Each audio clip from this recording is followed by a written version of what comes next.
Fala galera, saudações vascaínas, começando mais um vídeo aqui no canal, eu sou o Juninho, você está no canal Machão da Gama para a segunda edição do nosso Giro de Notícias, segundo vídeo de hoje, dessa quarta-feira, para a gente atualizar aqui as informações sobre o nosso Vasco da Gama. Nesse vídeo vamos falar sobre Rayan e Léo Jardim, duas negociações aí que o Vasco está próximo, de sacramentar, renovação de contrato. Vamos falar sobre novidades na reforma de São Januário e também sobre o Sub-20. O Vasco foi derrotado hoje pelo Cruzeiro. Depois da vinheta a gente começa. Antes eu conto com você deixando o like, que é importante, e conto com você se inscrevendo também aqui no canal, se você não for inscrito, beleza? Deixou o like, se inscreveu, rodou a vinheta.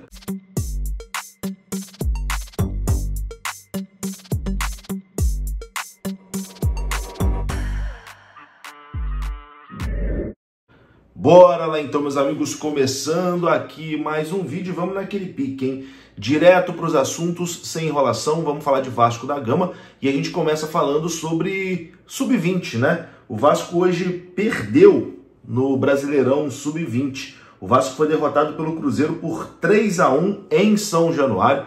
Jogo válido pela segunda rodada do Brasileirão Sub-20. O gol do Vasco foi marcado pelo zagueiro Luiz Gustavo, que abriu o placar. Mas o Vasco depois levou a virada, acabou sendo derrotado por 3-1. O Vasco tem 1 ponto na competição e encara agora o Flamengo no próximo dia 28, sexta-feira, às 18 horas, lá no estádio da Ilha do Governador. Então o Vasco derrotado hoje pelo Cruzeiro, 3-1 no Brasileirão Sub-20. Vamos falar agora sobre jogadores do time principal, né? Porque tem duas notícias aqui sobre renovação de contrato. E eu começo falando sobre Rayan. O Vasco está muito perto de fechar a renovação do atacante Rayan. O contrato do jogador será até o fim de 2026, com possibilidades de extensão no seu vínculo, caso não haja uma venda antes desse prazo. A vontade do jogador é de atuar na Europa, no futuro.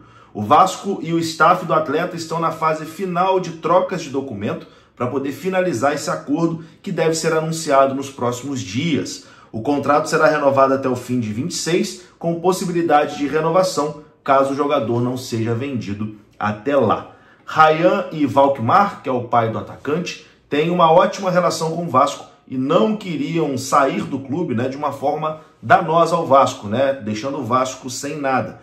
O jogador tem contrato até o fim de 2025, ou seja, poderia sair de graça para outro time no meio do ano, assinando um pré-contrato. O Vasco acredita que Rayan será mais valorizado em 2025. O Vasco sabe que o atacante é monitorado de perto por clubes do futebol europeu, como times de Portugal e da Inglaterra. E acredita que pode subir o preço ali do jogador com as disputas do Mundial Sub-20 pela seleção brasileira e também, atuando pela equipe principal de Fábio Carilli. Então tá aí, Rayan próximo de renovar o seu contrato, o Vasco garantindo que não vai perder o jogador de graça e vai poder negociá-lo, em breve. A tendência é que em breve o Rayan seja vendido para o futebol europeu.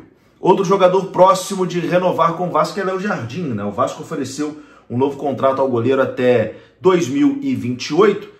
Até agora o goleiro não respondeu, mas mesmo sem a resposta, o Vasco está confiante na renovação do atleta, porque no seu contrato tem uma cláusula de renovação automática até 2026, se ele jogar 60% dos jogos. Então a tendência é que o Jardim automaticamente tenha o seu contrato renovado até 2026, mas as partes ainda discutem para uma renovação até 2028.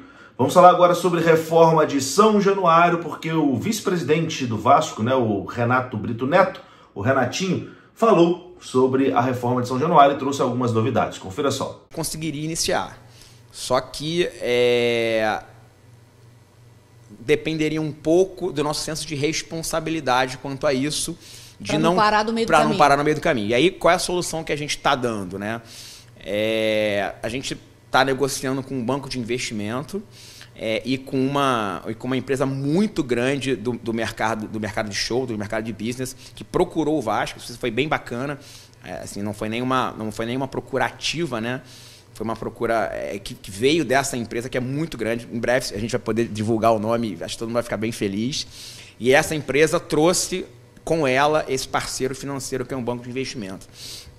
Então, qual é e além disso, a gente também está trazendo uma consultora especializada em plano de negócio de estádio. Então, vai fazer o tripé, né?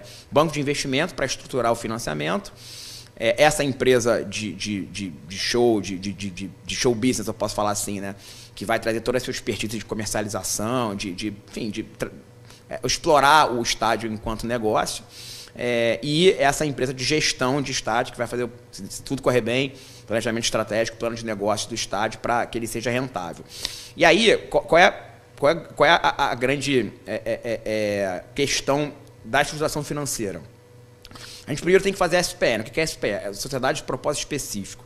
Ela é obrigação da lei. A lei do potencial construtivo obriga que a gente faça isso. Para quê? É uma proteção do Vasco, né? Proteção do Vasco, proteção do dinheiro e proteção da prefeitura, né? Porque a prefeitura não quer, por exemplo, que a gente pegue o dinheiro do potencial construtivo e contrate o Lionel Messi, o Cristiano Ronaldo, né? Seja lá quem for. Ela está certa nisso, né? Então ela fala assim, Vasco, você não pode contratar jogador com isso, né? Seja lá quem ele for. Você tem que construir o teu estádio. Então, para isso, você tem que construir uma empresa com propósito específico, daí um nome, Sociedade de Propósito Específico, de construção do estádio. Então, essa empresa está sendo feita, o Estatuto Social dela está 90% pronto, eu devolvi para os advogados para uma última revisão. A criação dela vai ter que passar pelo Conselho Deliberativo e Assembleia Geral de Sócios por força de estatuto, mas, enfim, eu acho que é uma formalidade, porque, na verdade, é autorizar que o Vasco crie essa empresa, né? Então, em breve, a gente vai ter aí uma assembleia, uma reunião no CD e uma assembleia de sócios para autorizar essa criação.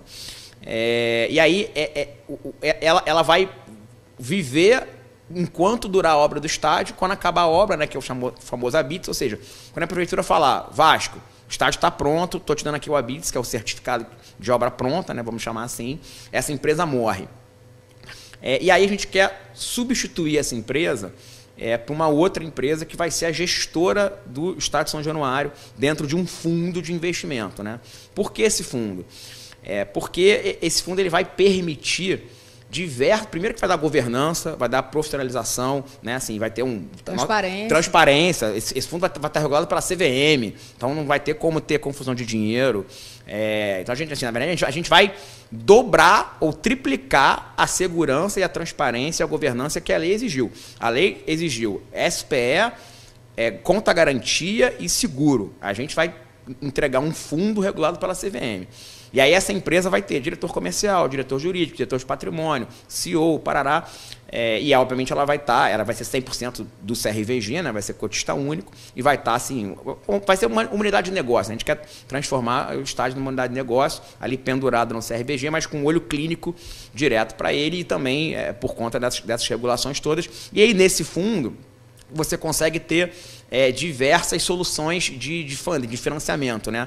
Porque o potencial construtivo ele vai ser vendido, mas ele tem o seu tempo, porque ele é o tempo da incorporação. Então ele pode demorar, o pagamento pode ser parcelado, né? E você tem outras potencialidades no estádio, né? Você pode vender camarote, você pode vender cadeira, você pode vender name rights, você pode vender publicidade, você pode antecipar receita e vender 10 datas de show para alguém, né? Você pode, enfim, fazer uma série de outras formas você pode, por exemplo, emitir CRI, que é um certificado de recebimento imobiliário, ou seja, é um veículo do mercado de capitais para captar dinheiro. Você pode, por exemplo, vender cotas desse fundo para vascaínos. Você pode tokenizar o potencial construtivo dentro desse fundo. Então, ou seja, o fundo, na verdade, ele vai abrir um leque gigante de financiamento de obra, sem que o Vasco se endivide a ponto de se estrangular e, ao mesmo tempo, ganhe fôlego para vender o potencial construtivo com calma e da melhor forma. Tá aí, meus queridos, vou ficando por aqui. Gostou do vídeo? Deixa o like, que é importante, se inscreva. Até a próxima. Fui!